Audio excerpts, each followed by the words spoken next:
గత 10 ఏళ్ల బీఆర్ఎస్ పాలనలో భ్రష్టు పట్టిపోయినటువంటి విద్యారంగాన్ని గాడిలో పెట్టాల్సిన బాధ్యత కొత్తగా ఏర్పడ్డ కాంగ్రెస్ ప్రభుత్వంపై ఉంది.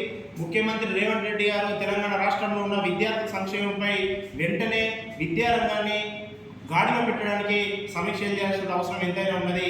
గత తెలంగాణ 10 ఏళ్లలో బీఆర్ఎస్ ప్రభుత్వం ముఖ్యంగా విద్యార్థుల చదువుల కోసం ఆనాడు కాంగ్రెస్ ప్రభుత్వం ప్రవేశపెట్టినటువంటి ఫీజు రియంబర్స్మెంట్ పథకాన్ని నిర్వీర్యం చేసే విధంగా విద్యార్థులకు 10 సంవత్సరాల బీఆర్ఎస్ పాలనలో చదువుకునేందుకు ఫీజు రియంబర్స్మెంట్ స్కాలర్షిప్లు ఇవ్వకుండా పేద విద్యార్థులను ఉన్నత విద్య దూరం చేసింది కేసీఆర్. తెలంగాణ రాష్ట్రంలో గత 3-4 సంవత్సరాల నుంచి దాదాపు 7,000 పైచలకు ఫీజు రియంబర్స్మెంట్ స్కాలర్షిప్ బకాయిలు పెండింగ్ లో ఉన్నాయి.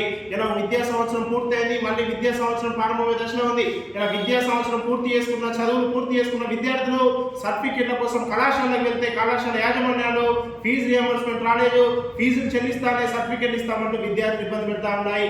అనేక మంది పేద విద్యార్థులు ఫీజు రియంబర్స్మెంట్ ఆఖరిలో వేసుకొని ఇలా చదువుకుంటే ఇలా రియంబర్స్మెంట్ రాక ఇలా సర్టిఫికెట్ తీసుకోలేక పై ఉన్నత చదువులేక ఇలా విద్యకు దూరమే అవకాశం ఉంది. కాబట్టి రేవంత్ రెడ్డి గారు వెంటనే తెలంగాణ రాష్ట్రంలో పెండింగ్ లో ఉన్న ఫీజు రియంబర్స్మెంట్ విడుదల చేసి ఇలా పేద మధ్యతరగతి విద్యార్థులకు అండగా ఉండాల్సిన అవసరం ఎంతైనా ఉన్నది.